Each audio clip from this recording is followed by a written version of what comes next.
Good afternoon from Sacred Space at Titania's realm. It's a scathing hot day today. It's 32 degrees and sunny, but it feels really humid too. So, Lynn, my friend Lynn just left. She came to visit me this morning and spent a few hours in each other's company. We had a lovely time, and Charlie was up the umbrella tree and nibbling on the little berries on the flowers of the umbrella tree, and Lynn brought her a lovely like a lorikeet bar with bits of dried fruit and yummy things, which she goes hysterical about. She loves it so much. So I've brought her back inside, put her in a cage. She's chewing on this lorikeet chewing bar, nom nom nom, like muesli bar thing. And I wanted to bring her out with me in the air conditioning to make our video together, as we often do, but she wouldn't have a bar of it. Oh, literally.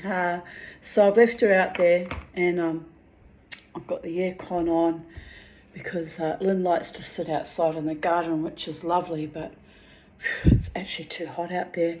Even my eyelashes, I feel like there's droplets of sweat hanging off them. It's so desirable, darling, and sexy. It's like you tune into YouTube to my videos to hear about my sweaty eyelashes, right? Not. But anyway, that's how it feels like. I just feel like I'm melting. But it's all right. We're in this together, Queenslanders. Represent. We're in this together in the schwitzing heat, and rest of Australia too. And there's been not a Melbourne with 3 seasons in one day though. Could be worse. But anyway, on that happy, salubrious, joyous note, I'm going to get on with my videos, because I've got to make my video, and then I'm going to have to force myself to have a little bit of a rest because it's Friday and dancing happens on Friday nights. What's wrong with my earring? It's all wonky. The dancing must happen, so I'll have to... Why has that gone kaput? I will have to... It really is quite twisted, isn't it? Like my love life, all twisted and out of order. Oh, all together now. Oh, I see what's happened. It's worked its way somehow. Probably the bird did it, because she chews on my earrings. Well, that's not happening in a far out way. Can you see what's happened? It's all twisted. Anyway, on that salubrious, joyous, happy little, gleeful little note, triumph in the face of my adversity, I'm going dancing. So yes, so before I dance, I will sleep. I say this every Friday, and you know what happens? I get distracted by something and I don't end up having my nanny nap, and I sometimes go out really feeling quite tired, and somehow the magic still happens even if I'm tired. A couple of Jack Daniels and good, loud, rambunctious, innovating music and a crowd of equally rambunctious, excited people, and I just revive out of my own zombie state most of the time. Sometimes I don't, but it's rare that I have to go home early because I feel so icky, so that's a good thing. I really do pull myself together in the face of show business, darling, show business, because the show must go on, and I'm not part of the show. I don't have any delusions of grandeur, but I like contributing to the vibe by dancing like a berserker Viking queen, and I like having my few drinky poos, 3 or 4 maximum, and I like my wildness on the weekend. I've been doing this for 13 years, so I really, really like it a lot. One day, when I'm a grown-up and I win lotto, because it would take that, I'm going to buy my own nightclub. What do you reckon? It's a dream. All my many unmanifested psychedelic dreamings. Look, I have to fix that with actual pliers. So now I'm annoyed that how that got so bent out of shape, right? Really annoyed. Okay, take them out. Take them out. They need fixing. No earrings today. I feel naked without earrings because I always have my earrings on of some kind. Yes, my hair. I'm going to have to wash my hair before I go out tonight again. I'm sweaty and icky, and I had a shower this morning, but I didn't wash my hair because it didn't shape up too badly, but I think it'll need a wash before I go out tonight. Also, I'll feel refreshed. So there is that. Anyway, that's enough waffling about discombobulated earrings. Sometimes when you give them a good shake, they come good.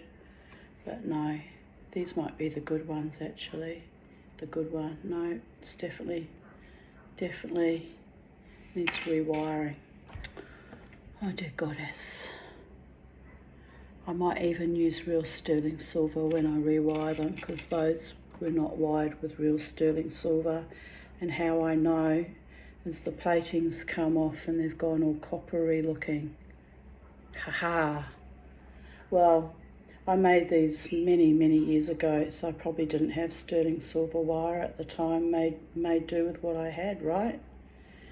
But I have the sterling silver wire, if it's the right size, so I can do it. And if not the right size, I'll have to order it in. But even then, I can do it now because I have the technology and the skills to do basic little things like wire things up properly now. No excuse, Tanya Aarons. No excuses.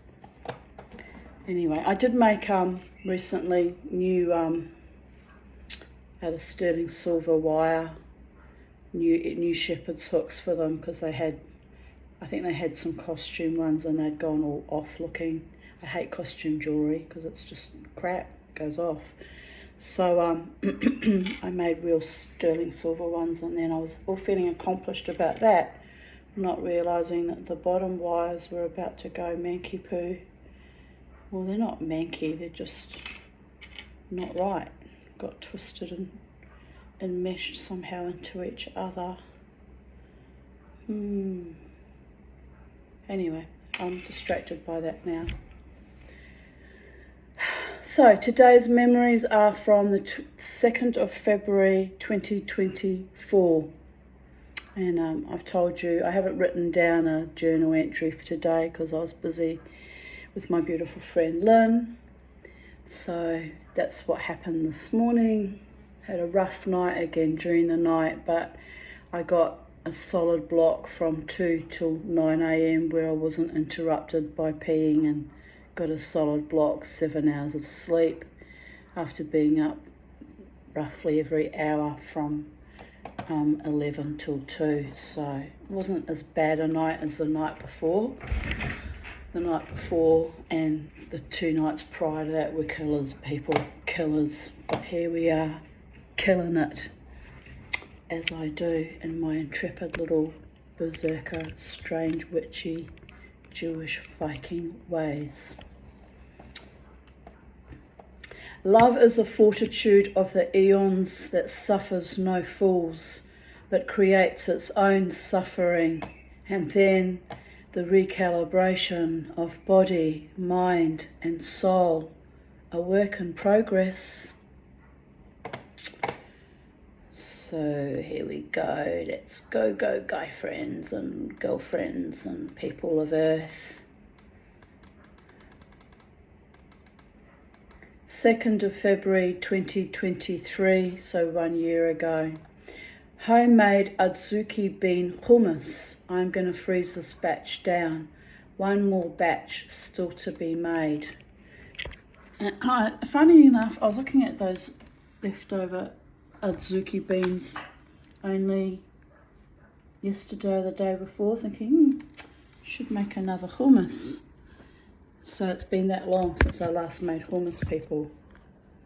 Well, I'm a warrior goddess, not a domestic goddess. Sometimes the domestic goddess thing happens, but it's a bit rare and unusual. I just noticed my battery on my laptop's about to die, so we're going to have the plugging in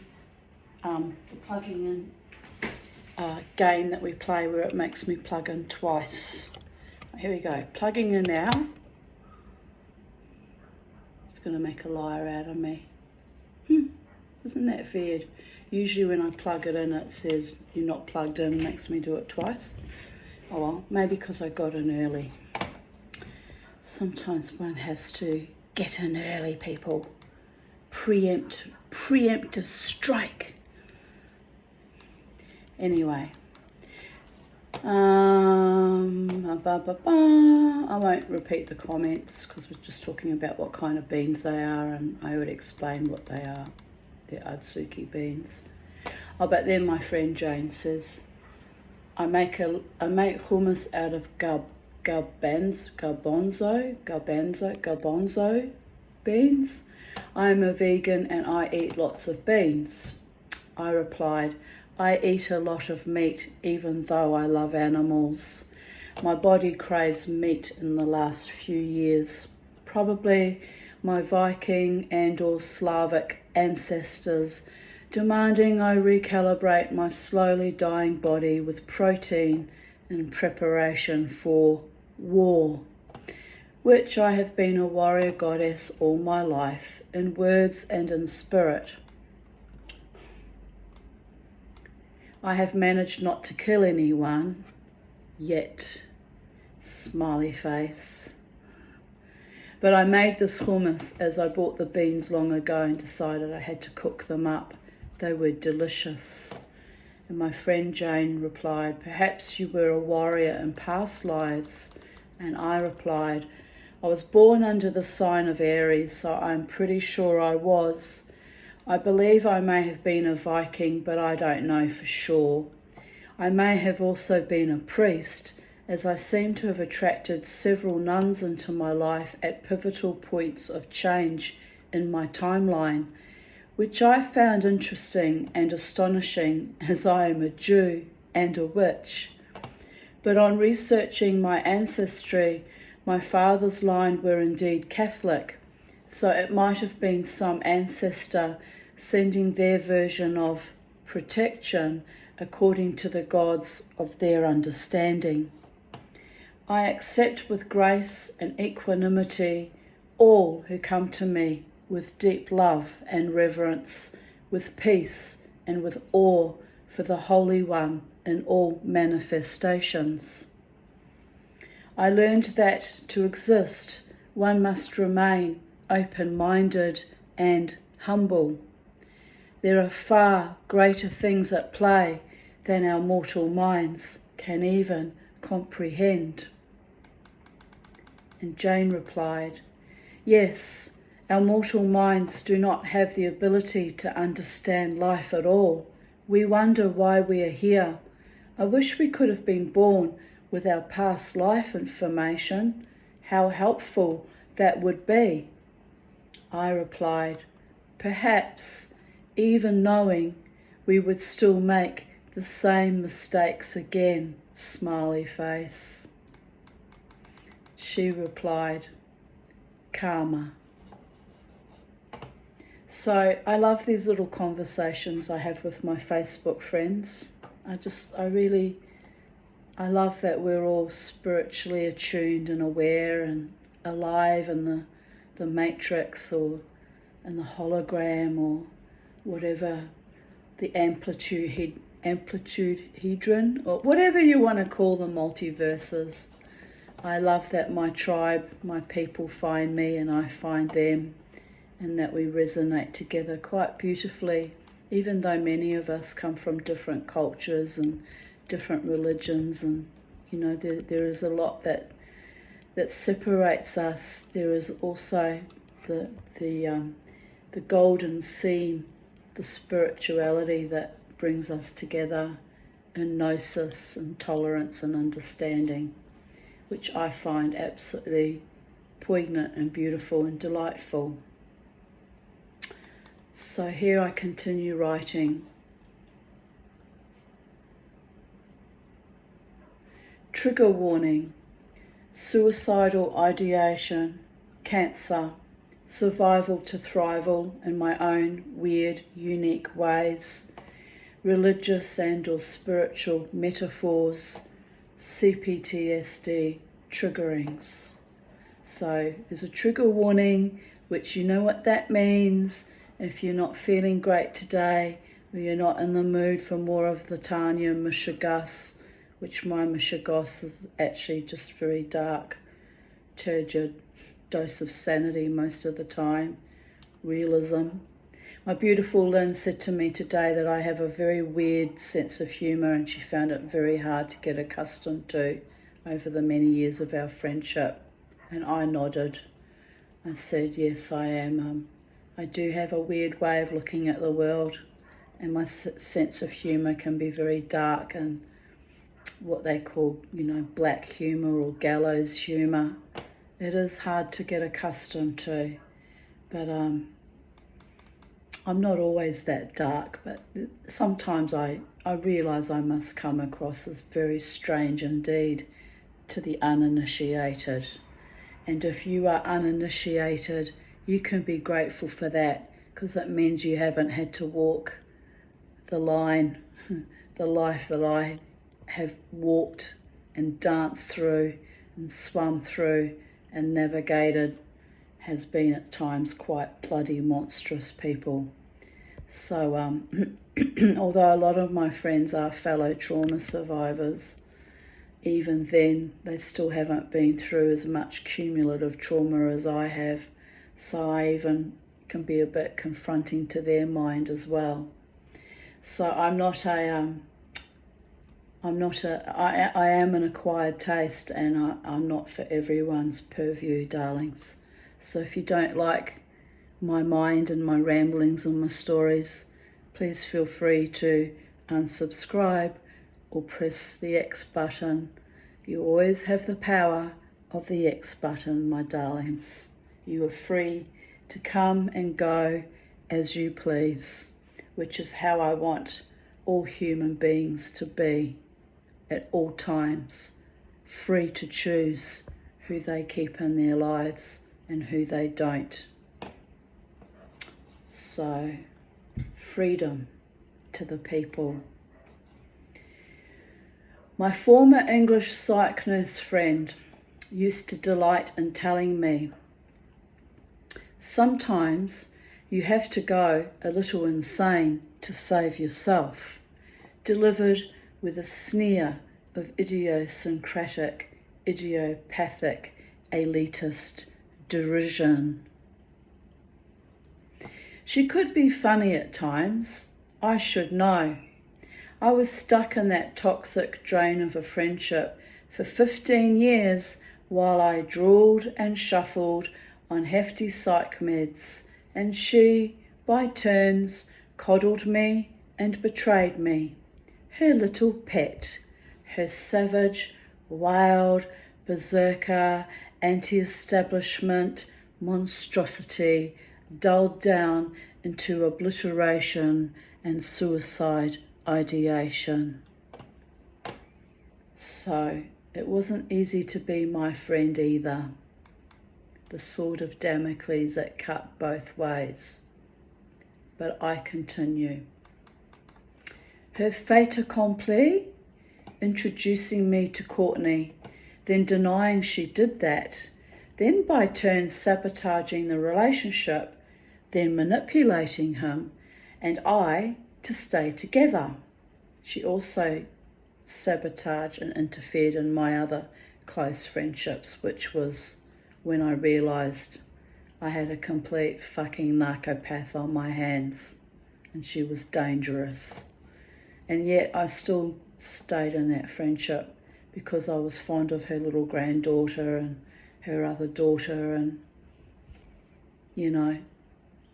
when we did break up our friendship on a couple of occasions, she actually lured me back in and begged me, because she didn't have many other friends either.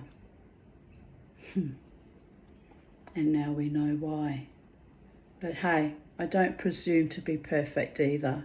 I can be a hellion, and I admit to that. Especially when I'm watching my own self being fucked over on a regular basis. Like when she went behind my back to my mother and Buck and set that cascade of events in motion. Oh, dear goddess. Anyway, it's ancient history now. But anyway, on the subject of Courtney, I continue on. He had to go eventually. Don't miss him. Don't miss either of them. The triad from hell. She simply could not make up her mind if she wanted me in a relationship with a man or wanted me for herself, a puppet on a string, unfurled like a discombobulated yo-yo. Eventually I realised she had a form of Munchausen's by proxy with her own bipolar adolescent daughter, and I started going deep within, mid-drool, mid-shuffle, mid-Parkinsonian arm jerking, and questioning all her motivations. I became quite suicidal, so ultimately, after her last betrayal, I bailed in early 2015. The suicide attempt eventuated in August 2015. Under so much pressure, I could not go on one day longer. But the gods had other plans.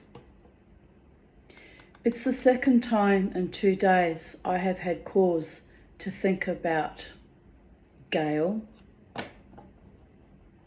Not good. And as you notice, I named her, and there's certain enemies I won't name because they're just the lowest common denominator and not worth a scrap of my energy. So she gets the honour of actually being named. That's how fucking cumulative, traumatic her interactions with insinuating herself into all my other relationships and how damaging it was. So I will name her. I'm not going to shrink from that. I don't need to shrink from any of them. But some of them were just so foul, so utterly foul. But anyway, there was a deep love, friendship love between me and Gail for a long time. So it was deeply painful to actually divest myself of that friendship. It pained me deeply for a long time. Not that I regretted it, but the wounding was still intense nevertheless. Not good. I don't need to mull over stale, dead, evil, perverted, dangerous friendships, or even more treacherous love liaisons with tricksters, psychopaths, and cheats. I have better things to do, like heal my freshly spliced scar and build a newer, better life for myself, free of the maddening crowd. Make jewellery, make love to life herself. Now that, my friends, is an art form, of mysterious and intentional proportions. Life has become rather precarious and toxic too. She's grown a beard and donned an animal suit and is stinking in the estrus of her own co-creations. Life, I mean, as if it were an entity, that you could describe.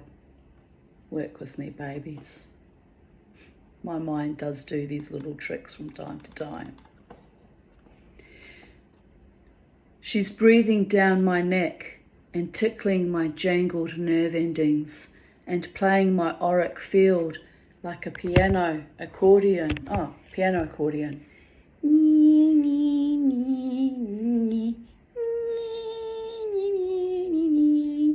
And laughing in my face with her fetid breath and gnarled talons.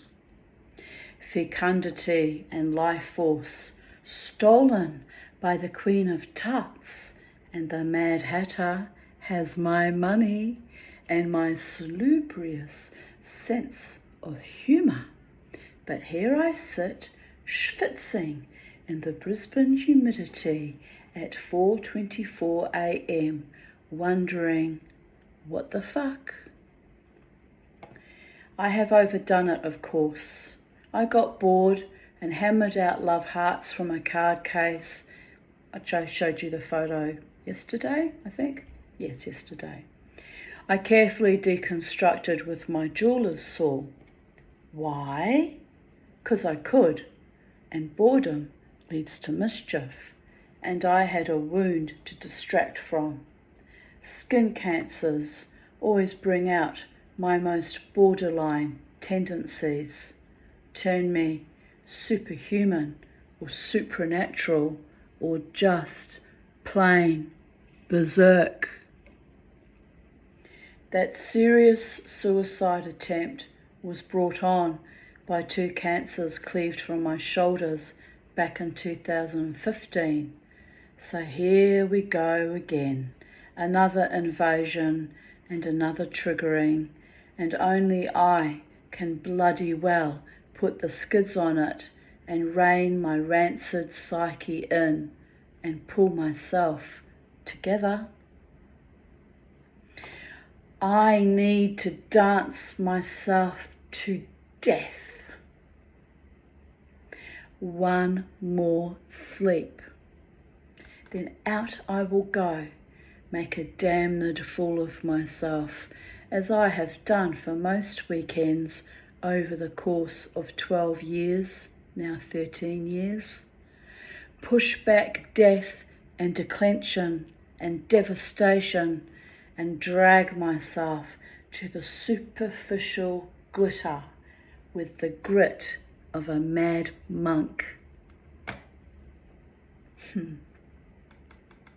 It's almost demonic or delightful.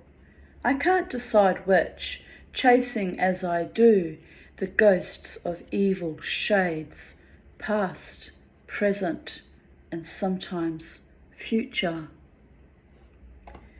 Yesterday morning, I woke from a horrific nightmare that my daughter Jasmine was being raped in an adjacent room.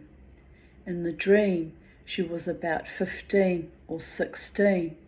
Jared and I were beside ourselves, not knowing how to protect her. I went to war, then woke up, still fighting and screaming in the mists of that dream as it quickly evaporated, feeling deeply traumatized, as I hope like hell that wherever my kid is, that she is safe. Bear in mind we've been estranged for many, many years. That we are all safe and loved and nurtured and protected from the evils of our current epoch. But I pushed that dream away and kept myself busy throughout the day. The night time has wrought insomnia, and I am haunted by the shades, my former friend and my long estranged younger daughter. I must ask myself, why am I cleaving to this life so hardful, like a limpet on a cragged, storm-tossed rock? What's it all for? For the creativity, the joy, the triumphant return of my heart? For the bliss of knowing there was nothing new under the sun and nothing more I could have done but exist in an inversion, a parody, a paradigm shift wrought by CERN and other malfeasant scientists? A putrescence without end.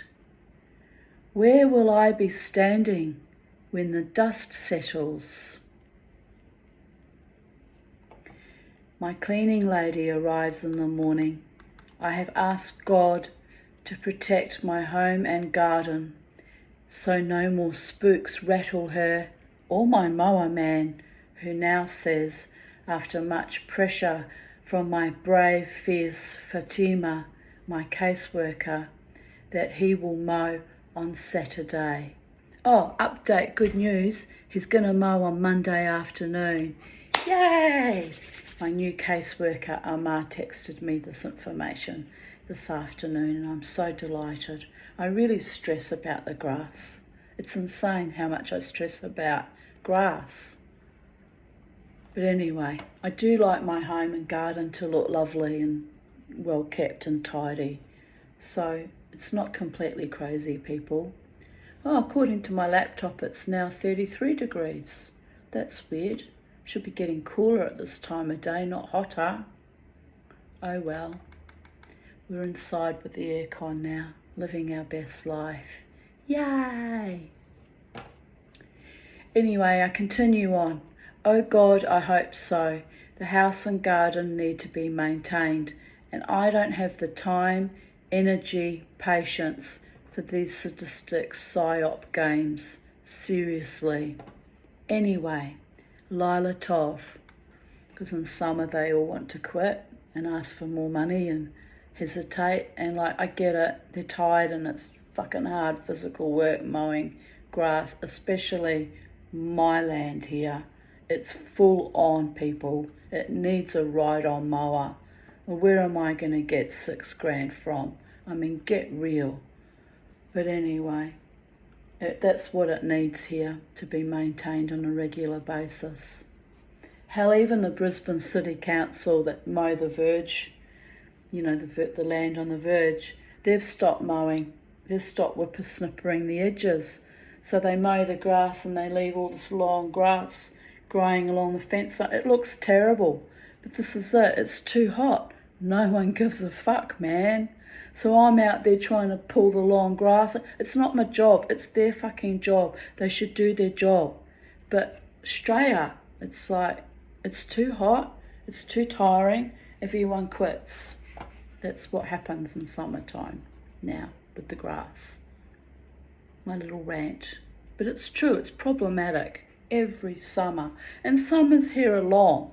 They're not just like 3 months here. You might as well say the heat here really lasts roughly 9 months a year in Queensland.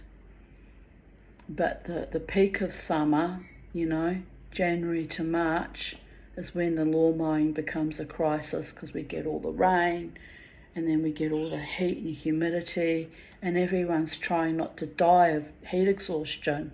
So I get it. I get why it's a problem. But, anyway, Monday it will happen, and I am grateful for that. To my caseworkers, and to Abdul as well.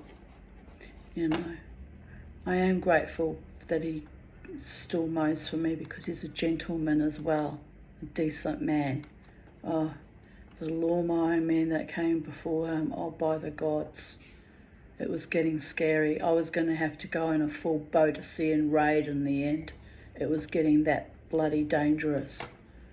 Anyway, thankfully it didn't come to that. But I'm traumatised just by the very thought of it all, quite frankly. Still, after all these years, traumatised. Anyway, here I write, anyway, Lila Tov. I will attempt the sleep of the just and the hopeful and the obstreperous but defiantly determined. I will push the spirits to the corners of hell from whence they came. Flights of angels that scorn me for being wild, carefree, and a bit magical can fly me to my final resting place one fine day. The Holy One who long denied me safe, life-affirming, comforting, true, deep love will have his way with me in the end, as he has always done. Gabriel, Raphael, Uriel, and Michael. Hallelujah. Protection I need, but instead I am teased and tormented, but it's kind of funny, so I will go with that. Bougie, bougie, boogie woogie bugle boy, blow your horn, we's are waiting. I have an entitlement to demand in the eternal now.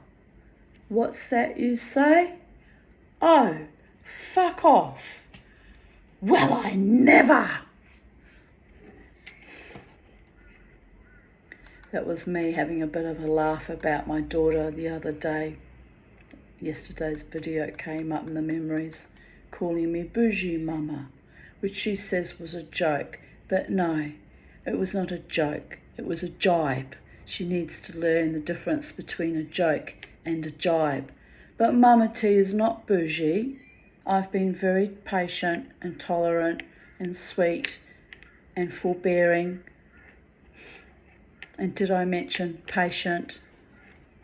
And now, when I get bougie mama, be afraid, be very afraid, because I'm finally drawing the line in the sand.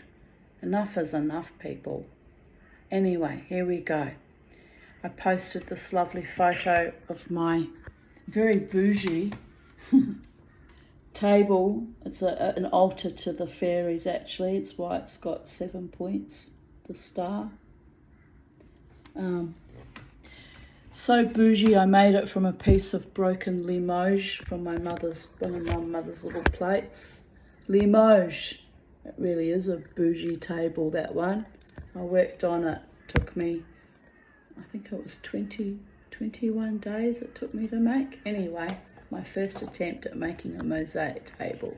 Very proud of it, people. Can you tell? Anyway, that was bougie. Real Limoges and real Royal Doulton and there was cheap china went into it too, but it had some very opulent china went into that table as an offering to the Fae, my darlings. Because the fairies are not demonic as the Christians and the ultra-Orthodox Jews seem to think. No, they are earth energies belonging to our planet. And if we respected our planet more, we wouldn't be in the situation we're in now, darlings. Just saying.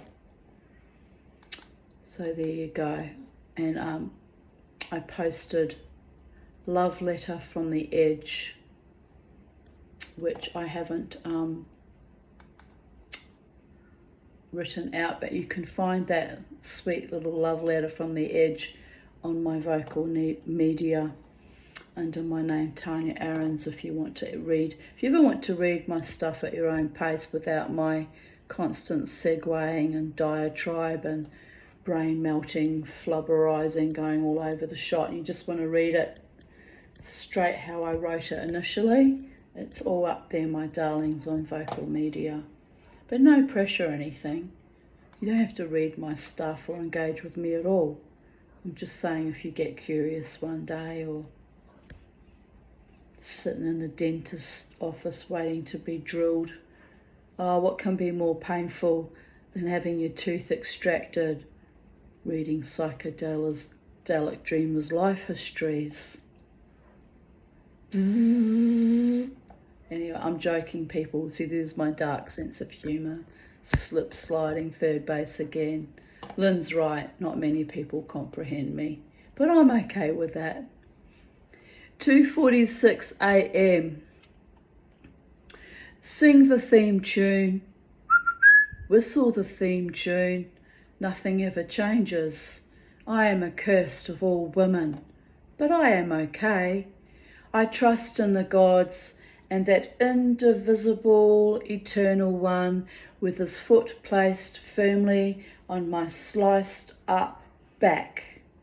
Ra, the sun god, and Saint Bridget too, as its inbulk. Life is good, even without a love partner. I have proven my survival for the past 28 years, now 29 years, since I escaped that evil marriage.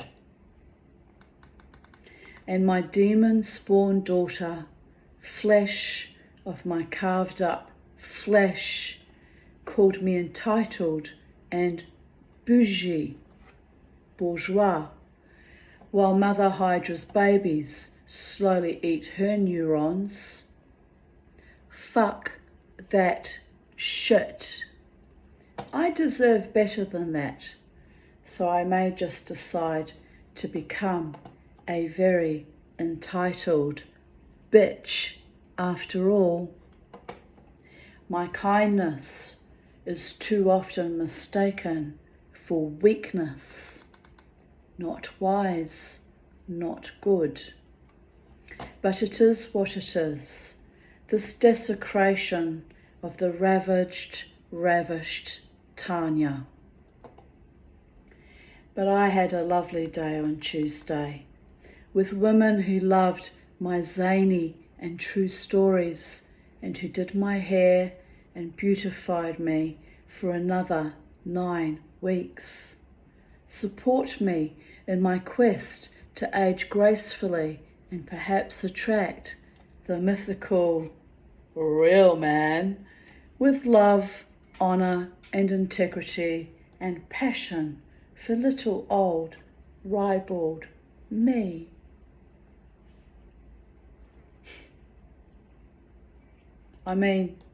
No, I won't segue. Sniggers. Psychedelic dreamer is going off in the nocturnal heat again. Don't let me slide. You know where the love is.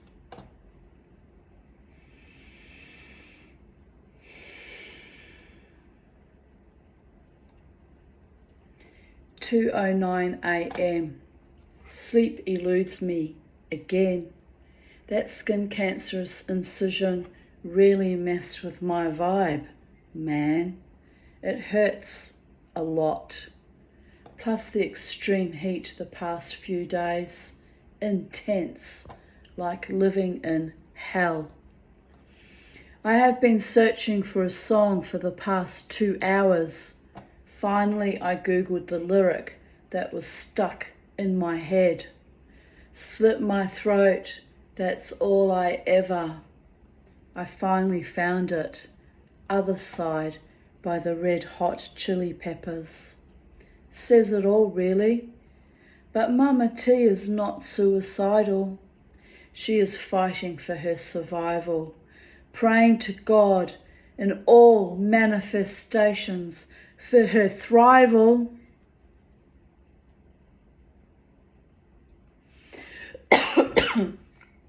Begging for her comfort and ease, free of disease and the preternatural smiting that still withholds her true love partner, her real man with real heart and soul, with eyes only for her. And it's sad and pathetic and exhausting. It truly is, people. I'm truly exhausted by it. My God, the jealous God, and my whimsical, defiant rebellion against a perverted, lackluster world desecration of apocalyptic proportions and contortions. Praying for a good, loyal, faithful lover in a world that is dying right before my eyes. Slit my throat, but never ever let them grind us down, take us down, annihilate the love for earth and the sentient beings that all merit a good enough and a safe, joyous life. And on I go, cast back to earth 12 times or more, chasing the dream of a love-filled life, surrounded by love and light, truth, honor integrity, and by laughter, lightness of being, and prosperity in my summer lands on sacred space. Never alone, never abandoned, never relinquished, and never extinguished. Distinguished only by my courage and fortitude in the face of insane atrocities never before seen in such immense numbers.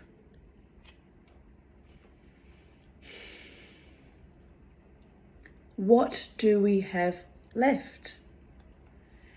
The music of the spheres, the burning insomniac blues in our overheated, scarified and sliced cancerous skins, screaming into the avoidant void that dares not meet our gaze in the glorious, burnt-out days of declension before the imminent ascension. Where were you when I needed you? Where?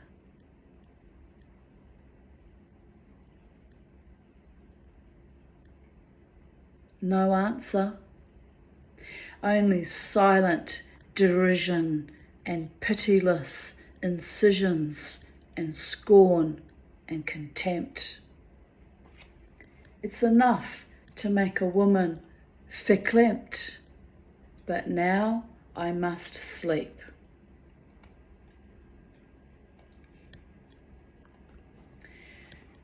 February 2nd, 2022, 2:22 a.m. on 2/2/2022. Still not sleeping. Oh, well.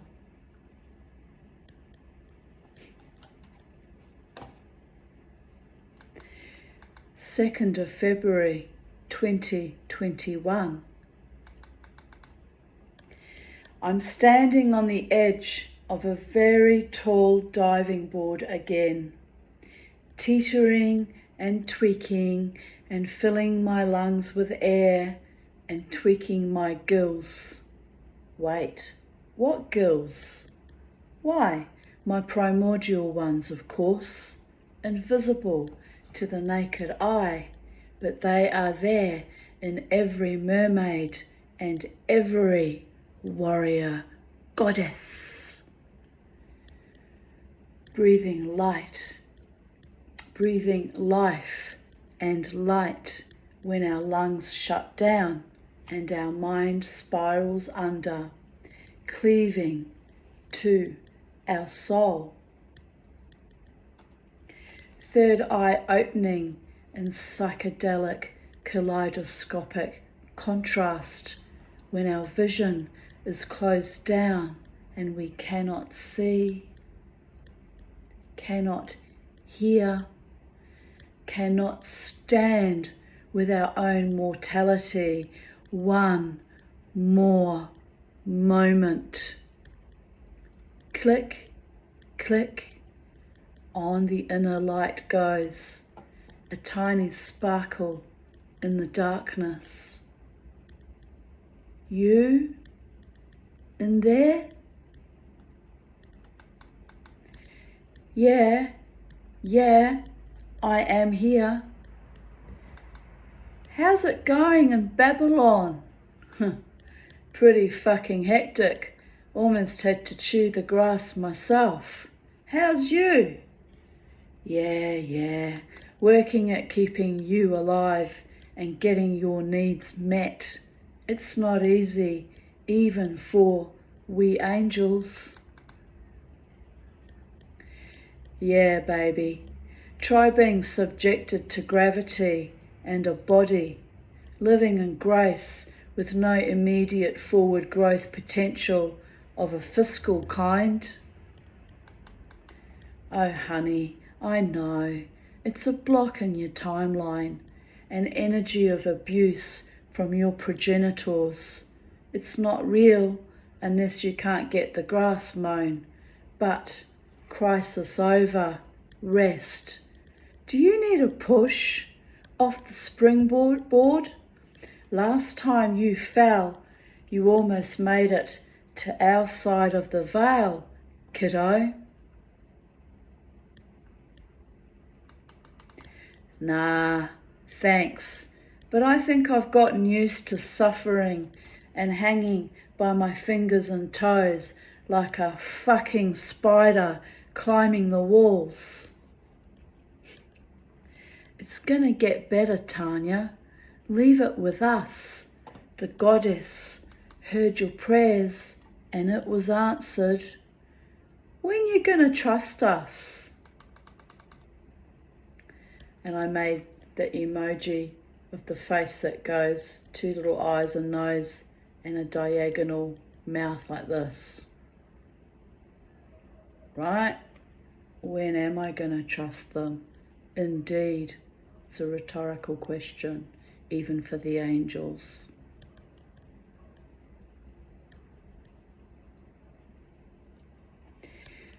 Perplexed, this is my answer now, because I'm a smart ass, and I can, angels. You keep me here against my will, so you're going to get wise assery from me from now on. Perplexity and complexity, complicity and duplicity, trust issues, angels. You built me this way, then expect me to have perfect faith after the cuntish life you gifted me? Laughter in the spheres. Little one has a point. Okay, Tanya, one step at a time. No pushing, no driving, no backsliding. We're gonna watch you fly. 1, 2, 3. Leaps into nowhere and know-how. Spelt N-O-H-O-W, not the other kind of know-how when you actually achieve great things, because you've got the know-how and the means to achieve great things. Just saying. Sorry about the segue there, but I had to do it. The void.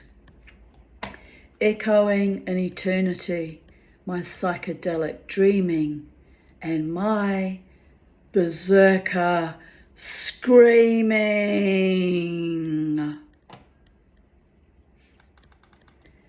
Don't worry, be happy. The gods love you.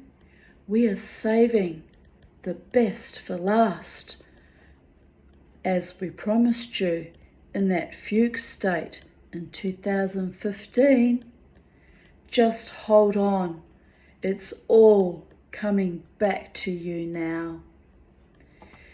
The love stolen by traitors and knaves. The money too. Sorry, I had to segue there a bit. Somehow it's coming with love and light and blessing and for your most beneficial outcome. But trust, you must. Je suis désolé. It means I am sorry. I despair. And we, the gods, repair, restoration of the Tanya under progress. Hang 10, bitches. You got this.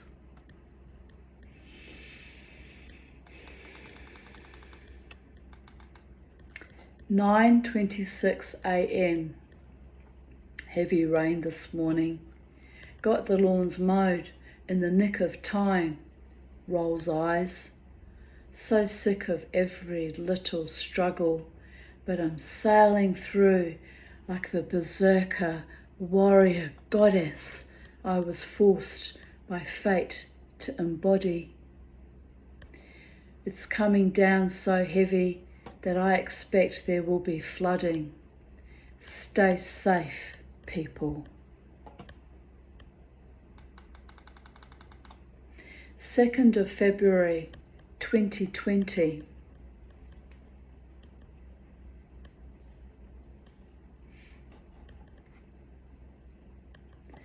The Tara Puja was lovely, even though I ran out of breath for parts of the chanting and had some weird fricking hot flush, so I had to use my fan to cool my face down. They had the aircon going, but must have turned it up, or maybe it's just me, hot flushing with the raised vibrations of the merits of the puja. I can never tell what is me and what is spirit. I made some new acquaintances, a woman named Karen who sat with me and another mother named Pauline and her young Buddhist nun novice daughter named Cheersum. I don't know how to spell it, but it was pretty and sounded like Cheersum. It means abundance of Dharma. Her birth name was Olivia. Her mother was worried about my asthma and was really empathetic, as her mother, who was 77, has been so ill for 6 weeks. She overheard the nurses worry that her mother's lungs were beginning to shut down. So that has me scared, as I have been ill for 5 months, and yes, lung shutting down shit can actually happen with sleep apnea too.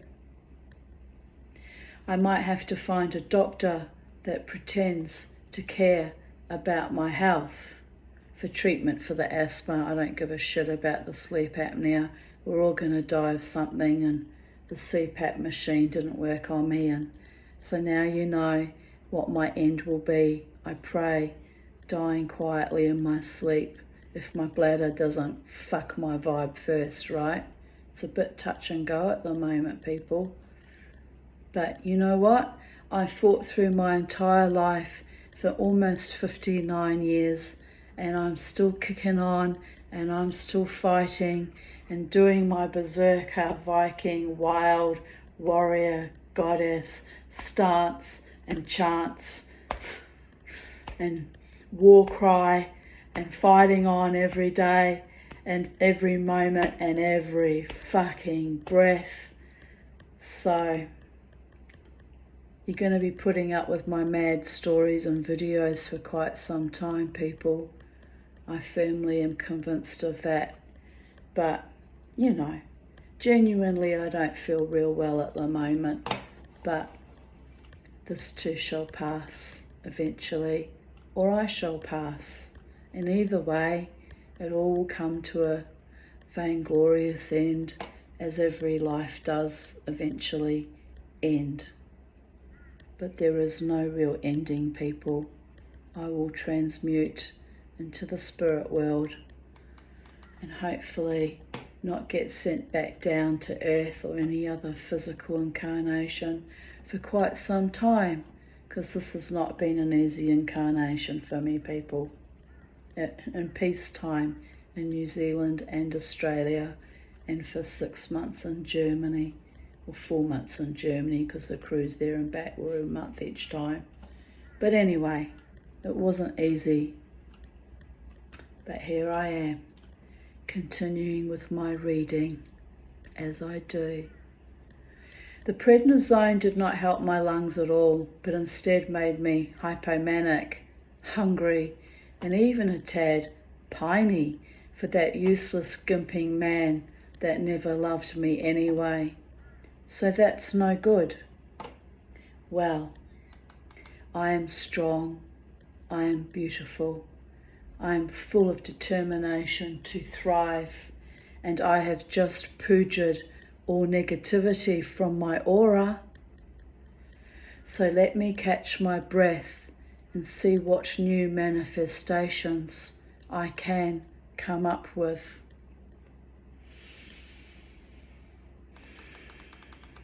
I shared the story with the young nun, Olivia or Cheersum, about thinking I saw the Dalai Lama with a retinue of nuns in the Maya Center last year, on the same day my cousin Mel came out to me as transgender, and I got the phone call from the PA hospital that they had booked me in 5 days' time for surgery.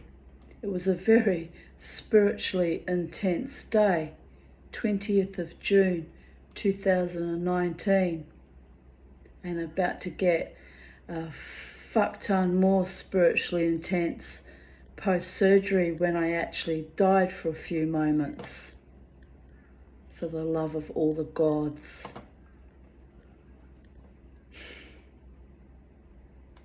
Anyway, the young nun told me it might have been the Rinpoche from their centre, then wisely said, if you needed it to be the Dalai Lama you saw, then that is who you saw, and smiled sweetly.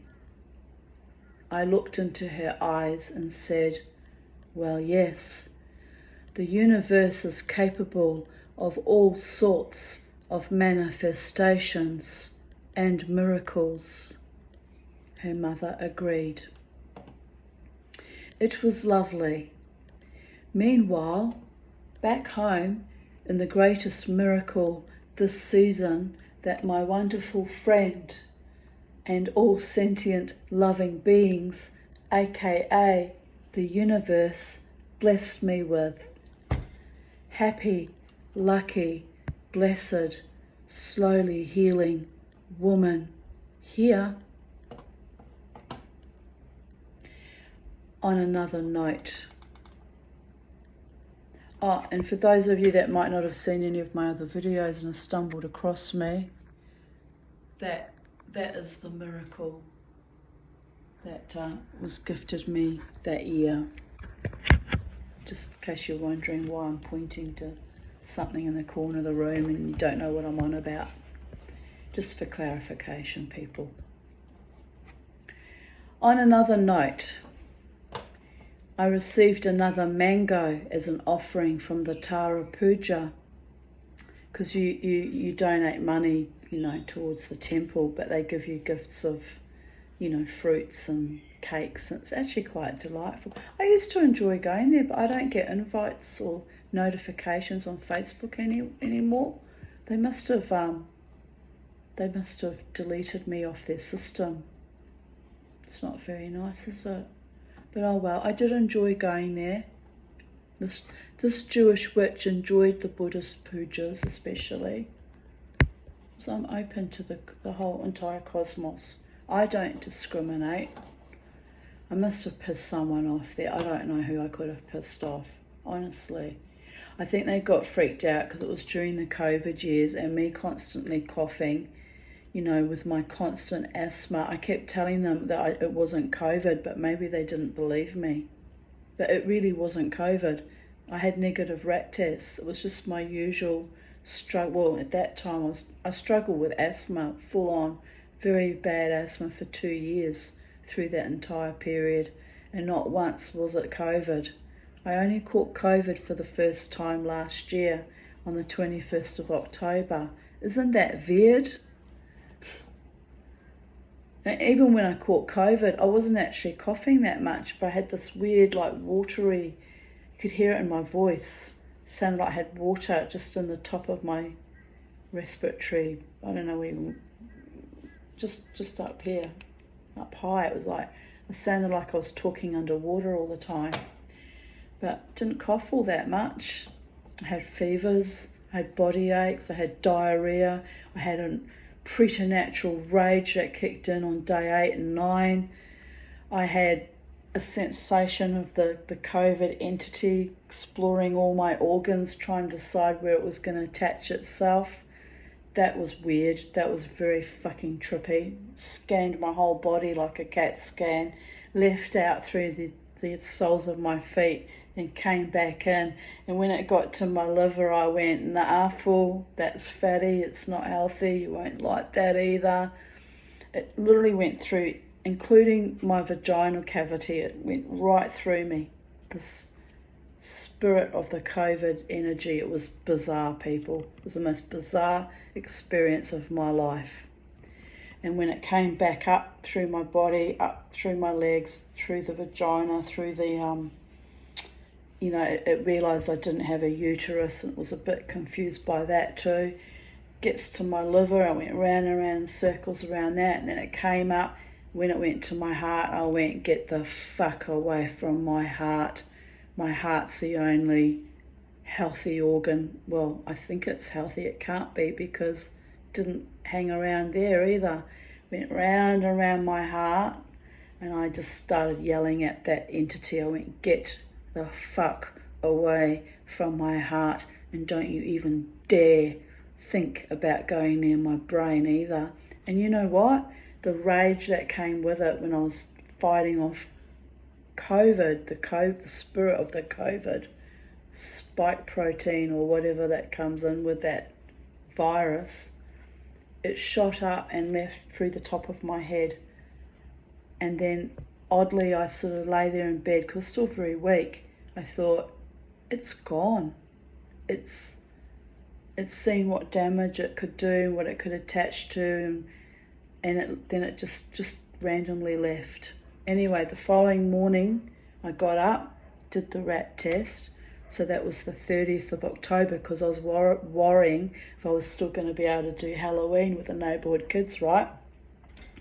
So I got up the next day and did the rat test, and it was negative. It had indeed left my body. How fucking bizarre was that?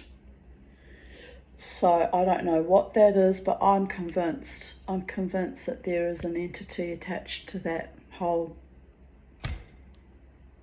bioengineered thing. It's quite evil, but when I got my Viking berserker rage on and said, no, you won't be messing with this body, it actually left. It was very odd. So, was it the entity attached to the COVID that left, or was it my life force that drove it out? I'll never know for sure how it really went, but it left. That was a good thing. Nasty it was. But I wasn't terribly ill. I was fortunate. It was with my lungs. Every time the thought of me getting COVID came up, my psychiatrist said, you're going to die, you need the antivirals. When I actually got it, by the time I realised I had the COVID was day 4, so I wasn't that sick. In fact, I was overly energised. Made a beautiful ring when I first started off with having contracted COVID, didn't know I had it. I had so much energy to burn. It was like I knew something was a bit off, because I was like overly activated in my energy, all my energy meridians. I was like on fire, making this ring obsessively, right? Anyway, day 4 I started to feel a bit unwell. So I did the rat test, and it was like, you've got COVID. And I was like, I can't believe it. I've had it for 4 days, didn't know. But then I rang my psych and said, I've got COVID. And he's like, you need the antivirals. I was like, it's too late, doctor. It's too late. It's day 4. You've got to have them within 48 hours. He was like, call me if you need me. He was convinced I was going to die. And I actually wasn't all that ill. I've had worse flus. I mean, the fever was very debilitating, and the diarrhea, but it wasn't that bad. So I was fortunate that I got, the Omicron, what do you call it? Oh yeah, I joked it was the B1 or B12 or B2 strain or something. And I said, like, bananas and pajamas are walking down the stairs, right? I just can't take it seriously, but it is serious. People have died of it in the first few years when it was really nasty. But like all things, it's lost its it's lost its potency over time, as we all do. Hell, even I've lost my potency over time. But look out when I revive myself, babies, as I will be doing tonight. Ramjet are playing tonight, so they always put on a lovely show, as do my men, my alter egos, so I'm guaranteed a good night of wildness and music tonight, as I do every Friday night. I love it. On another note, yes, did I read that already? I started to read it. On another note, I received another mango as an offering from the Tara Puja. I also received 5 mangoes left for me yesterday. So the gods really want me to have mangoes this week. I had also bought one in my grocery shop. Mango season is upon me, but mangoes are good for the health. Do you see what I did there? Never mind, darlings. At least I laugh at my situation. It's all I can do is laugh at it. I'm a wonderful woman. There's no reason why I can't have a love partner in my life with me right now, being here with me right now. You know, there's no reason why that could not have happened, except for some, my level of poverty and my scary Viking berserker warrior goddess, I suppose, intimidates most men. And also I'm fat and most men want dolly birds, so there is that. But you know what? I like me. I think I'm attractive and I like me. So it doesn't matter if I haven't found a love partner. The most important thing of all is to keep doing my dance and loving me in spite of everything. And in the right time, the right man will come along without bullshit games and, varying degrees of psychoses and stupidity. That's all I have to say about that. I just finished reading The Guernsey Literary and Potato Peel Pie Society. It's a delightful book which recounts the suffering experienced under German occupation in World War II in a little island off the coast of England called Guernsey, but manages to weave a love story through it. I have a bloody sore left eye as suntan lotion got into it and it burned so long and so hard I came home from West End feeling wrung out and exhausted, but I finished the book. It was lovely by the river. When I parked my car in my driveway, it was like a wall of some invisible inferno hit me. Even Beauregard noticed the difference in temperature. Oh, I miss my Bobo. I really do. I might have a wee nap before the Tara Puja this evening. Hopefully I will feel well enough to attend. It will be hard to leave the solace of the air conditioning, which in those days was brand new and an extreme luxury and excitement. I'm still excited by it. I know. This is the level of poverty I've had to endure for many, many years. Suffering without it for, 17 years in this little hot house. So you can't blame me for being excited. Wait till I manifest a swimming pool. Oh, you'll hear the shrieks, schoolgirl shrieks of glee from the other side of the nation. How will I manifest a swimming pool? I don't know. But it's a nice fantasy in my head.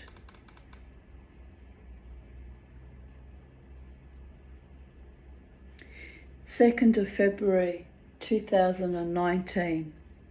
For the past 2 weeks, I have been listening to a meditation on YouTube to help my subconscious mind attract a loving partner.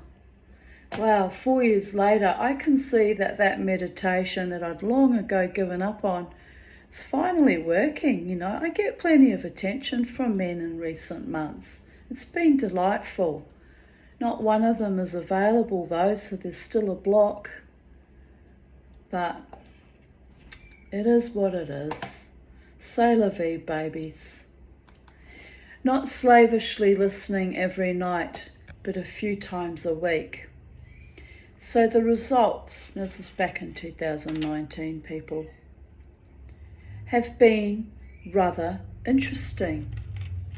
I have found several regulars at the casino, people I held at bay for several years, suddenly paying me extra attention or making overt efforts to befriend me. Quite extraordinary given we have shared that scene for years and these men have never ventured to introduce themselves before. Now, some of these men I do not wish to have a close friendship or any kind of relationship other than we share that space on the dance floor.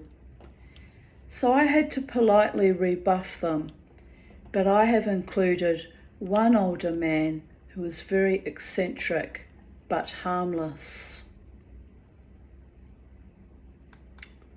The other unusual result of doing this meditation was my daughter reconnected with me. We spent a few hours sorting stuff to give to charity. I'm finally releasing more old excess stuff, setting myself free for new potentialities and new harvests of heart, mind, and soul.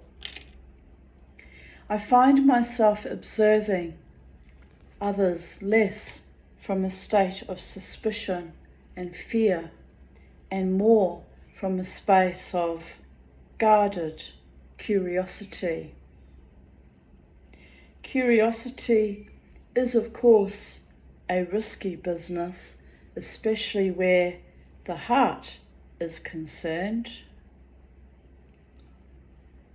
Still plutzing over this earring. Here we have it. I finally got it undone. Yay! Straighten it up. Don't have pliers here, so that's going to wreck my fingernails. Oh, yay. I can put them back in my ear again now.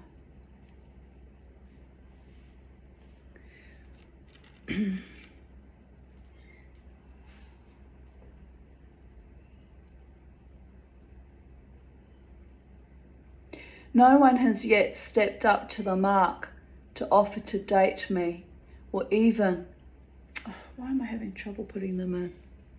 My holes in my ears have actually dropped because I've been wearing very heavy earrings. So I actually have trouble putting earrings in now. Isn't that weird? Oh well, I did that damage to my own self, so there is that. I can't see what I'm doing either.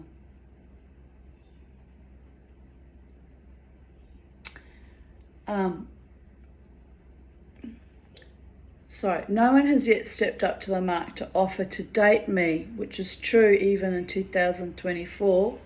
What the fuck? Or even initiate sexual congress, but that is fine with me. I had to fall in love with myself over and over again and heal after every last lover. Still healing, actually. Probably will be doing that until I die. But it has been fascinating to watch how some people are drawn to my energy like moths to the flame. At Ecstatic Dance last night, I noticed yet again how one woman put her yoga mat directly in front of my bag, shoes, water bottle, and rolled up mat that I had deliberately tucked under a chair so I could access my water bottle, but also remove my stuff from the floor space for safety. It was bizarre, and she was a very nice young woman. But at one point when I needed water, she was in my way, so I thought I had approached her for a hug. So I hugged her, then politely reached down and grabbed my water bottle. She was still oblivious, laughing my ass off. I mention this only because each time I go there, wherever I put my bag, and sometimes my top hat, becomes a focus for one or more people, and then I have to circle the room to quietly watch them, almost sitting on my stuff like it's a lifeline or a security blanket or some thing. It was very odd, people. And I noticed the last time I went to 5 Rhythms, the same thing happened again. A young man came. I put my bag sort of tucked away at the back of one of the chairs, at the end of the line of chairs, thinking it would be safe there. And then a young, quite good-looking young man came, put his bag directly in front of mine on the same chair, which I was thinking, what the fuck? And then he stood there. He wouldn't have known it was my bag, though, because I was already dancing. But he stood there for a long time, looking at everyone and then looking at me. So I wonder if he did know it was my bag. Maybe he'd seen me walk in. I don't know. It was odd, people. And he was picking something out of his bag and nibbling on it. So I don't know whether they were nuts or grapes. But he was constantly putting his hand into his bag. And each time he put his hand into his bag, it's right next to my bag. I'm like freaking out that he was going into my bag, and I had to sort of watch. And then after a while, he became aware that I was suspiciously watching him. So I think this was after about half an hour. I think he then kind of realised that it was my bag that was next to his. So then he approaches me on the dance floor and, was engaging, which you do in ecstatic or 5 Rhythms. You dance in a big group, but you engage with people and play off their energy. It's fun. So he engaged with me a bit. He was very handsome. He was being a bit seductive too. I'm looking at him because he wouldn't have been more than 30. I'm like, oh, for the love of God, what's wrong with you, boy? Going after the crazy old chick in the room again. There's something odd about my mojo as I've gotten older, that I attract either really young men or I'm even attracting women from time to time. It's just odd. But anyway, no harm, no foul. I just kept dancing and smiled bemusedly and, I was a good sport about it. But yeah, again, the thing of almost hunkering over my possessions like they want my mojo, right? Well, get your own fucking mojo, for the love of all the gods. Anyway, here I continue. I find it weird and bemusing as my mojo, mana, magic, is not in my bag or shoes or hat. Okay, maybe a bit in the hat as I sweat in it and decorate it, lol. I notice that no one hovers over anyone else's belongings. That was the weird part, right? If it was like they were hanging around other people's stuff, it'd say, oh, okay, must be what they do. But no, it was always just my bag and hat and water bottle. So, what's going on? Can someone explain to me what the fuck was going on back then in 2019 and even now, recently, a few months ago, it ended 2023. It's still happening, people. So it's not my imagination that it keeps happening. Odd. Oh, yeah, the other thing was at the Brooklyn Stand, and it was raining a couple of weekends ago, and I put my umbrella, because I brought my umbrella, right, because I'm sick of getting saturated in the queue in the pissing rain. So I put my umbrella up on the edge of behind the seats, and then some woman grabbed my umbrella, not knowing that it was mine. She didn't see me put it there, and started pretending to shoot people with my umbrella, poking it at people. And I got really mad because I don't want my umbrella broken. I only have one umbrella. It was actually bought for me from my friend Lynn, who got sick of my acopism and me constantly getting wet, and she mothers me, so she bought me this lovely umbrella. Next thing, some idiot woman is jabbing everyone with my umbrella. I went, put that down right now, because they're all drunk and, they're off their heads. So she did actually put it down. But I thought, again, there was another person's umbrella around the table. She didn't grab theirs, she grabs mine. People just want to move in on my energy like fucking parasites or vultures they are. And every now and then I find it a bit annoying, and other times I find it endearing and hilarious and cute, but depends on my mood whether I find it cute or annoying, I guess. But yeah, that hovering around my my shoulder bag was a bit confronting, because I thought he was going to go in and look, I never carry much money with me, but it's not the point. You don't go around people's bags, right? Well, anyway.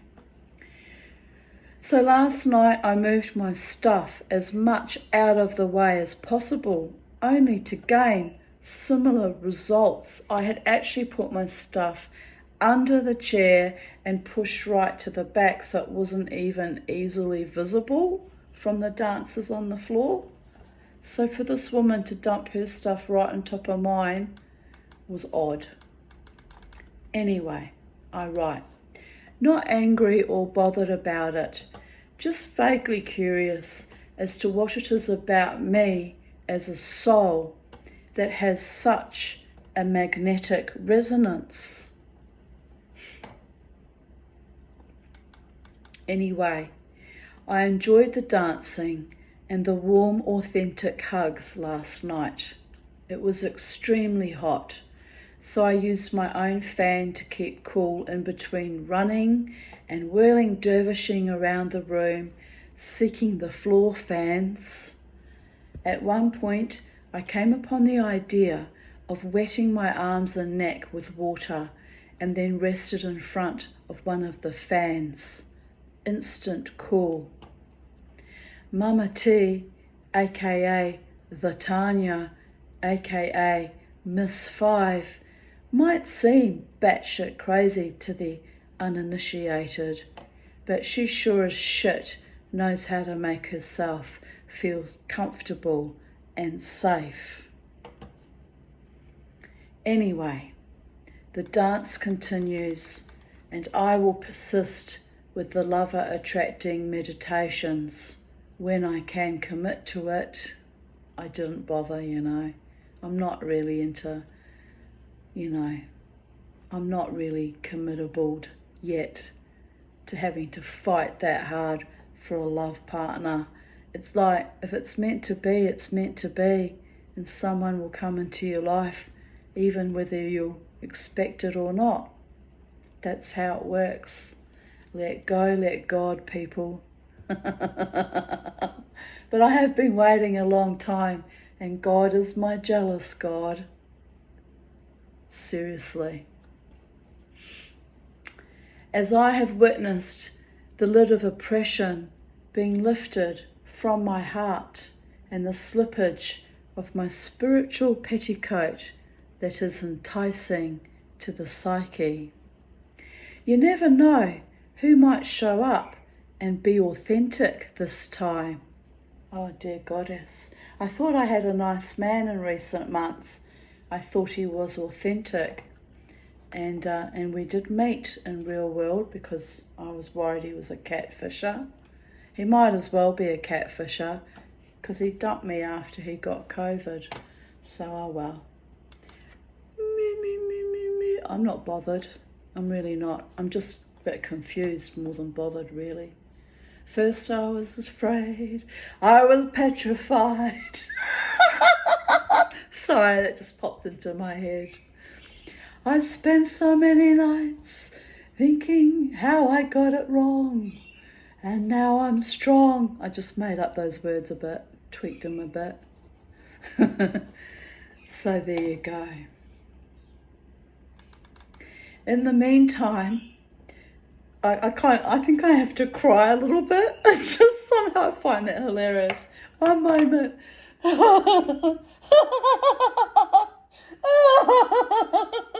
Oh dear God, you kind of have to laugh. It's really kind of hilarious. He was going to write me a song, by the way. Oh baby, I'm still waiting for the song. It better be a good one. Has he massaged it enough yet? His terminology, not mine. Oh yes, he'd like to massage all my songs, baby. Massage me into the ground. Another head fucker. But never mind, darlings. Life goes on. I'll be out massaging a few wannabe lovers tonight. Not literally, you understand. Energetic massages. Fan myself and flick them away as I do every fucking Friday night, right? In the meantime, in the eternal now, I've got this love inside me. This was 2019, people. Reverberating like a Taurus field. I need to let it attract good people who allow me to feel free and safe and accept me as their equal, even if they do like to fantasize that I am their warrior, goddess, queen. That is one pedestal I am quite willing to fall off from unless some dumb, false motherfucker forgets their place in the Tanya's microcosmic universe and does something nasty to piss me off. Then back on my perch I fly like a harrowing harpy from hell. The berserker that is much feared by those who have yet to know how to handle a sincere, strong, intelligent, but severely traumatized wild woman. I am glad I see less and less of my former berserker and more of the laughing crone that just rolls her eyes, shrugs her shoulders, and says to herself, "Oh no, not another repeat of that epic bullshit pattern again." He's looking at you, Simon, and sets herself free before the proverbial, putrid, pervasive shit hits the much adored and vaunted fan. Enough already. I got life to live, surrounded by people who cherish and ennoble and inspire me. In the words of Luke at the casino, yeah, baby! He was quite sweet, our Luke. Very sweet. 2:54 a.m. Home from a wonderful afternoon and evening and night. Crystal visited me for a few hours. We sorted through more stuff, trying to get a little bit of, it's better, to let go of and donate to charity. She gave me my Christmas presents.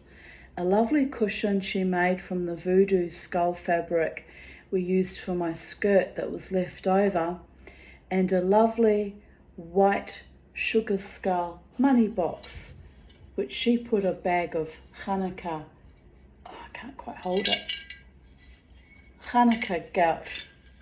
Hanukkah gout is chocolates in the shape of gold coins. Hanukkah gout chocolates inside it. How are you doing, baby boy?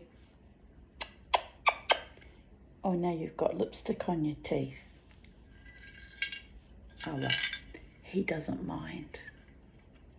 It's rare to get a kiss from the Tanya, by the way. especially when you're a zombie. Only one zombie man got the full passionate public display of affection in front of the crowd at Irish Murphy's. And that shall never happen again, darlings. I will not have my sensuality and true ardent love exploited by knaves ever fucking again.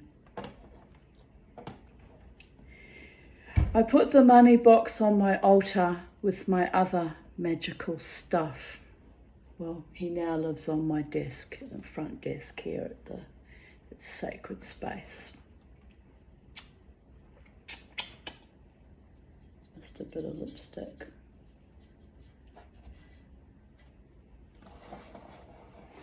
There's no aphrodisiac like loneliness, but here you sit with food between your teeth, baby. But we won't be fetishizing skulls, will we, darlings? Because that's a bit weird. Shh. A weird sense of humour is out again, florid in the summer heat. Mama T sure has enough mojo collected now. Just need to let the universe allow the magic to happen in the right way at the most appropriate time for my highest good. Winky face. Here we are 4 years later. Denada. Oh, Val. Then I went to ecstatic dance and set my intentions and danced wildly and joyously. Then after that to the casino. I had more lovely fun there, mostly laughing with Karen and more epic dancing. Then on to get home so my beloved Beauregard could uncross his legs and have a long piddle. He really was happy and grateful for that. I washed my feet and took my makeup off, had a light sponge bath. Now drinking tea and contemplating allowing the astral to claim my spirit for a few hours, or as long as my brain will allow me to rest for. I have had a few happy days this week, which has been the happiest in a long time. So I hope there is lots more joy to manifest and I can finally get much better integrating my life in a positive, loving, healthy way. Instead, my bladder did a major fucking downslide for the last just over 12 months.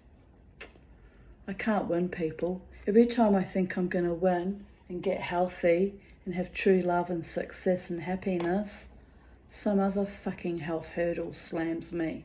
It's just not fair. It's really not. But shh, baby steps. Hopefully the gods are too busy to notice little old psychedelic dreamer rising back up on her feet again. Love is the law. It's all around me. I am grateful for my beautiful friends, remnant family, and my tribe and my animals, which now we're just left with little Charlie now. Oh, you know yesterday how I said at the end of my video that I was exhausted and I was going to go and have a sleep? I didn't, you know.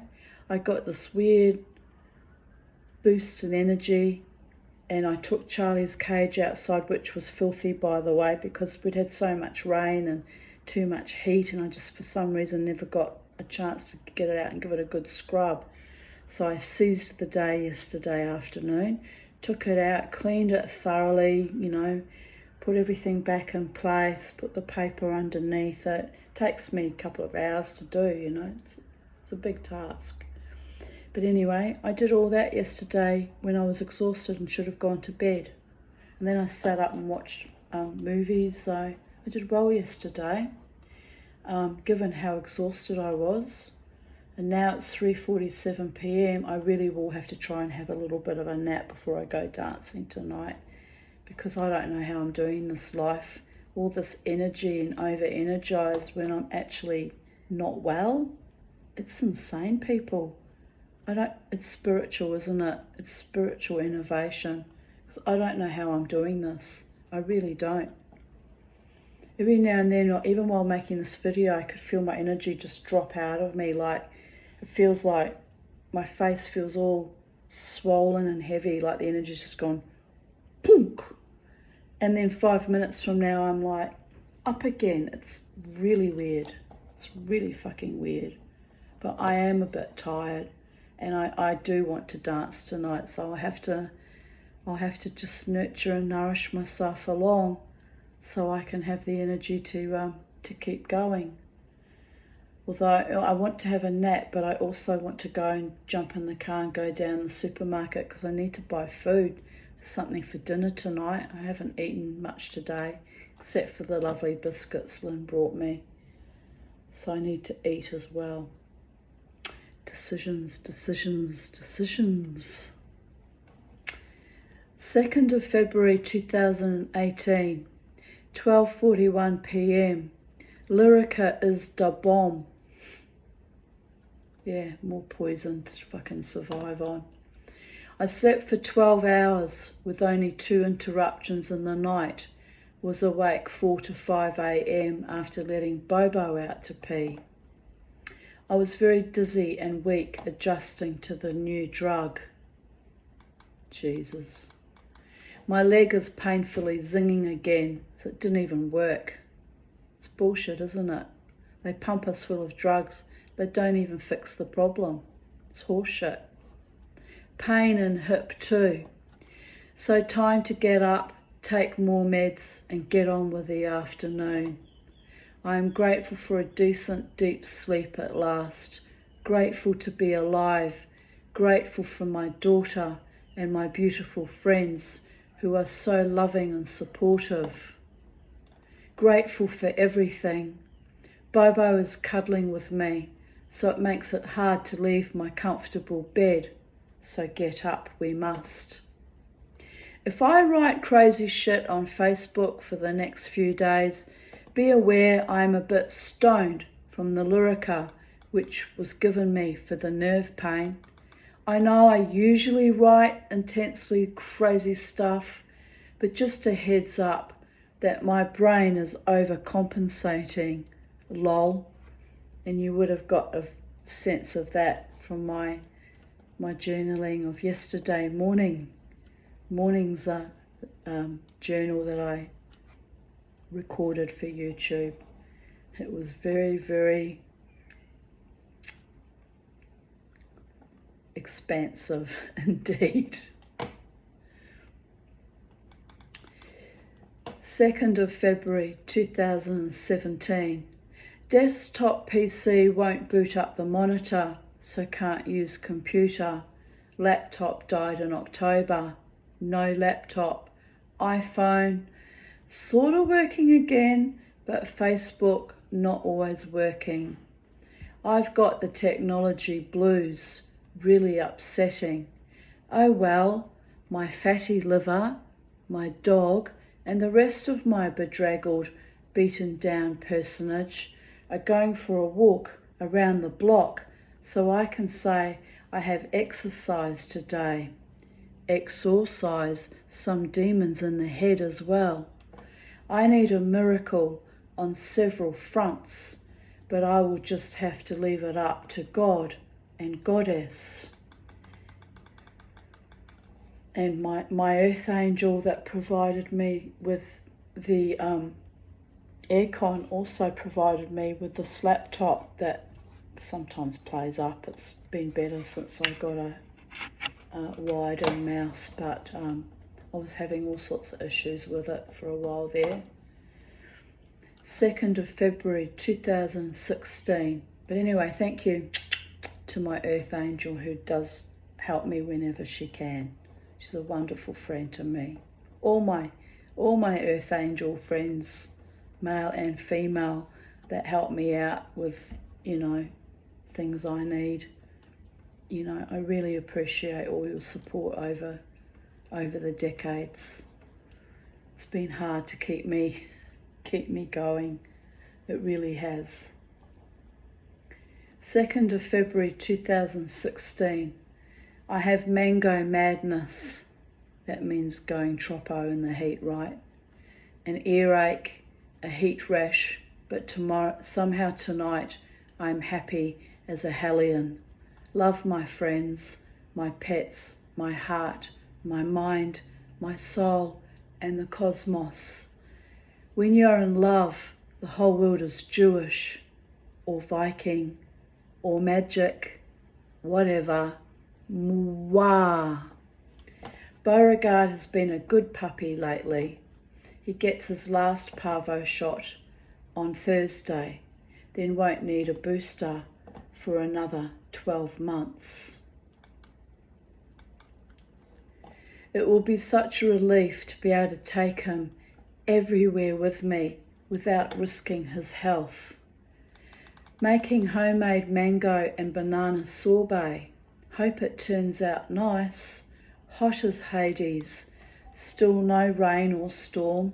I have made corn ice blocks with honey and apple cider vinegar for the hens.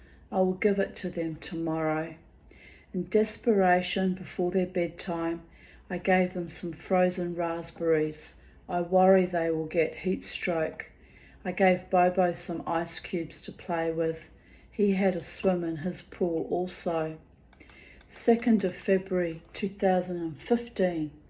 My baby girl, aged 29, is migrating to Ireland in May. I hope the Irish eyes will smile upon her and treat her with decency and affection. May she have the luck of the Irish, my Philip's forebears from Dublin, and not have to kiss that Blarney Stone. And in actual fact, she had a miserable time in Ireland, and I did indeed send her to kiss that bloody Blarney Stone to help her with her acting career, because she had a very fraught time in Ireland. It was not a lucky place for her. So astonishing, since we have Irish ancestry. I thought it would be a good space for her. But alas, no. I feel like a much treasured and decorated Fabergé egg, thrown aside as worthless in the hands of peasants and boors, but so precious and yet so fragile. I am a cracked, scrambled egg, but each day I add more diamantes, pearls before swine, and dress up, show up, and shine. It is a matter of honour. Only the very best can withstand the onslaughts of halitosis, hellions with no moral compass, and survive.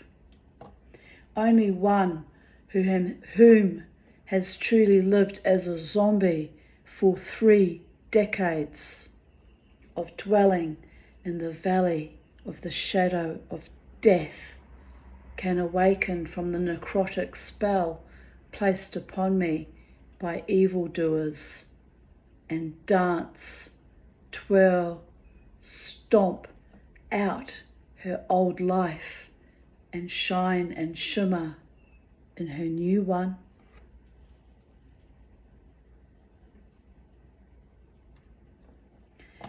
So I am still hated for attempting to rejuvenate my life and be a mentor for others.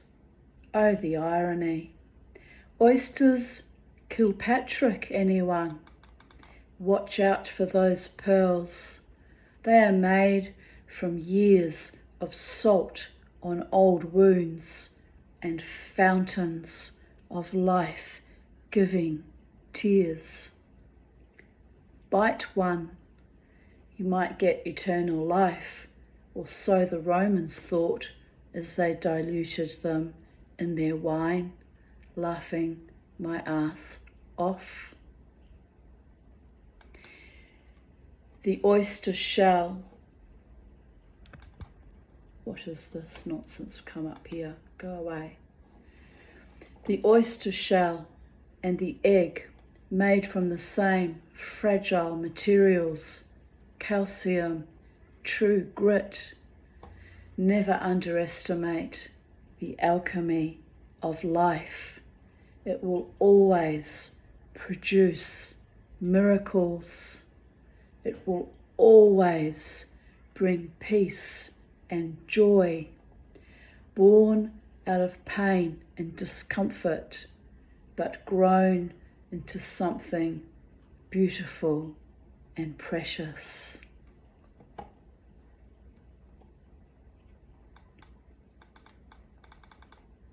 February 2nd, 2013, and by the gods am I hungry. My stomach's gnawing away at me. I'm going to have to go and chase down food, people. It's probably because I'm tired. Or it's probably because I'm a Jewish Viking warrior goddess. That will do it too. 2013, permanent dental implant and new porcelain crown, 2 front teeth. New choppers, yay! Hopefully these will last me 20 or 30 years, oh dear goddess. I still need 4 fillings, quoted at $1,311. I can't afford that, so they will have to be, gulp, public dental hospital jobs, unless I can generate that amount of money somehow. I need a rich man, maybe a dentist.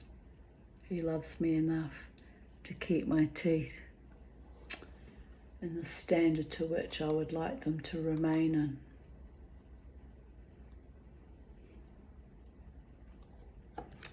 Can't bear thinking about that, people. Can't bear thinking about that. Right, can you see me? Can you see me? All dollied up. Ah, there we are. Lynn making me pretend to be a supermodel for the day. A plus-size supermodel in my corset and my ribbons and bows. I was cute though. I was cute. 48, starting life from scratch after that dreadful will dispute had ended. That was that level of recalibration and defiance, people. To you, little one. Here you are, old. Still dancing though. Lynn took the photos on my iPhone. We had a lovely time before I went out for the evening. I really enjoy spending time with her before my big nights. She boosts my confidence. I'm freaking out because my battery's dying. I'm nearly finished, but I better get the plug for the battery in case we get interrupted at the end, right? So, fighting the good fight, people. Fighting the good fight. Oh, here it is.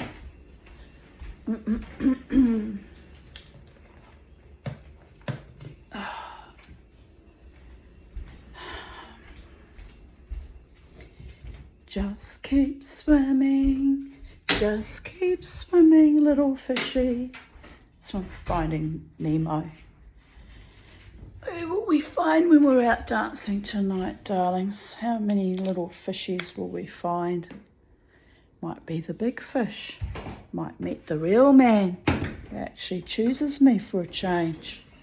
Someone who's not a fucking epic creep or a game player. That would be nice, wouldn't it? But I'm told there'll never be a real man in that club, so I don't even go out really looking for that. I just dance and live my best life, regardless of who's around me. And that, my friends, is my superpower. But anyway, here I continue. I hope that's charging. I did plug it in. She boosts my confidence and cheers me on and is so supportive of my newfound freedom, joy, and quest for a love partner. Love you, Lynn.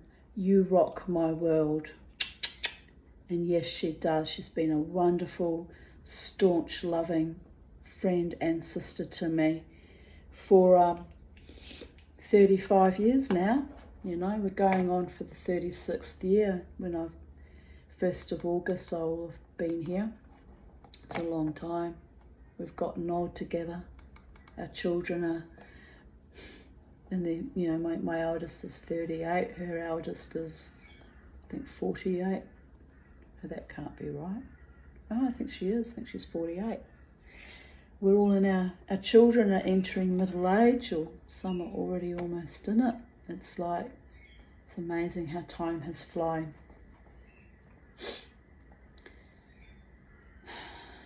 Second of February 2012. I've had a contented day today. Also managed to drag the 2 old washing machines and a TV to the curb for council rubbish collection, even with my sciatica. And a friend wrote, well done you. 2 washing machines is a big effort. Your TV made me smile. I was driving through a council pickup area today, and almost every single house had an old box TV out the front. Yes, indeedies. I replied, lol. Some second-hand dealers scalped the 2 washing machines and display box early this morning. So Lynn and I went scavenging at lunchtime.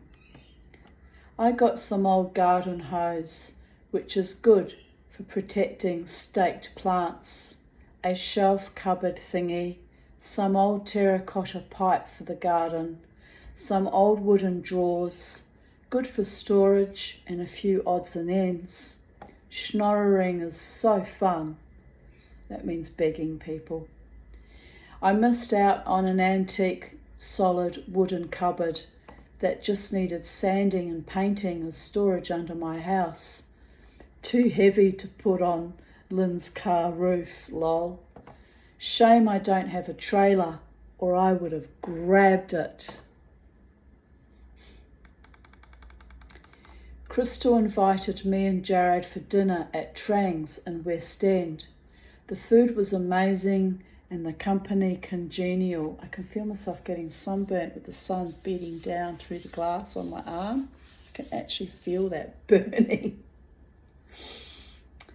Then on we went to Gelatissimo for dessert, which was divine. Sadly, I lost one of my Viking ship earrings, one of my favourite pairs, so ho-hum. Had fun with my family though.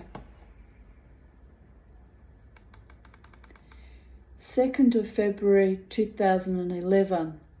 I miss Miss Bella Rosa Aarons. Oh, she was a gorgeous little girl too.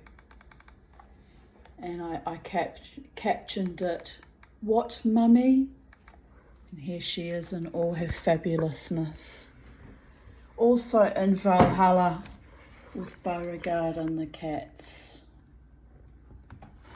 With the glare on from the window, I can't see it. I can't see if you can see her.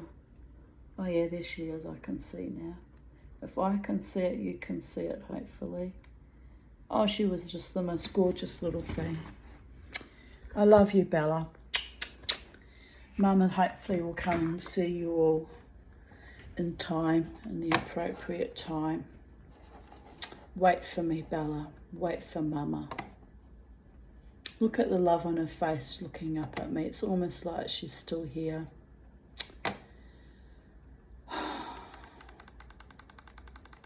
Here's another cute photo of her smiling up at me.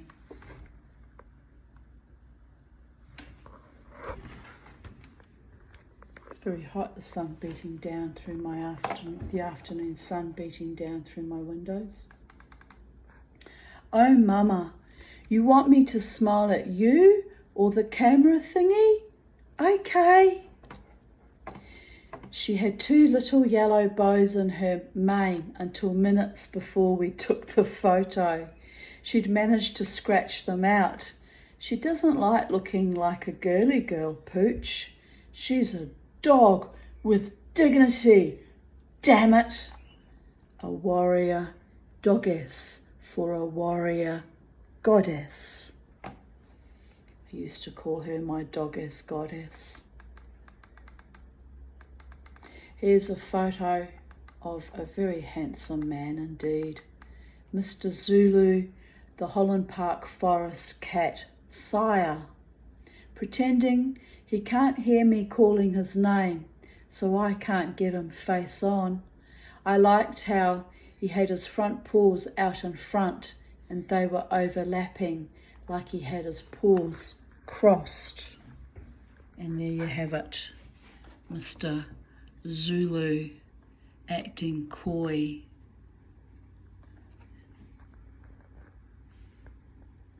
Can you actually see him with the glare? Let's try again. There he is. Oh, he was a beautiful cat.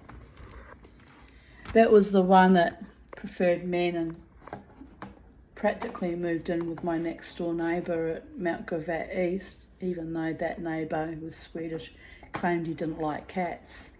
He was constantly cuddling my cat. And then when we moved here, when I got Miss Bella Rosa, she was driving him nuts. So he packed his tail, moved down the road, unbeknownst to me, with an elderly man only about 5 houses down the road, and hid from me for the next 4 years. I thought he was dead. For like the first 6 months he went missing. I called him constantly and then resigned myself that he was dead. 4 years later, he came back to me. The cat dragging his tail behind him, right? Oh, dear goddess. It's kind of a metaphor for my love life as well. Eventually they all want to come back. By then it's too late, I'm done. You can only break me too many times, people. Here we go. Here's my little Harvey, which was Jared's little dog. He was a big love of our lives too. Oh, I miss you, little Harvey. You were a gorgeous little man too. To my Harvey Meister. He loved Auntie Tanya very much. So I might not have had a loving, sexual life partner, husband / figure, but I have been loved by our pets especially, and my beautiful friends. Harvey's smiling for Auntie's funny phone camera thingy, Jared sitting next to him. So, thus concludes today's memories and readings and anecdotes and flubbery segueing as my brain slowly turns to mush in the Queensland heat. I won't be alone in that, so it's not Alzheimer's, people, it's just, the intense heat. I'm sure everyone else is feeling exactly the same way right now. So, have a beautiful day in the space-time continuum. Keep cool till after school, and stay sexy, stay wild, stay free, stay defiant, stay wise, stay beautiful, stay energized. Join me in the dance of life, my beautiful ones. Be happy no matter what, even if it's just an act of defiance, and sometimes you have to fake it a little bit until you make it. The ultimate revenge is happiness, my darlings. It's true. Be the best version of you. Live the best expression of yourself, whatever your favourite things to do is, whether it's write music, make music, art, literature, sport, whatever your bag is. do it well to the best of your abilities, and live free and live joyously. Many blessings, as per usual, from Titania's realm on this day, this afternoon, now 4:13 p.m, 2nd of February 2024. Tonight, Mama T will be rocking the Casbah because I can and my spirit demands it.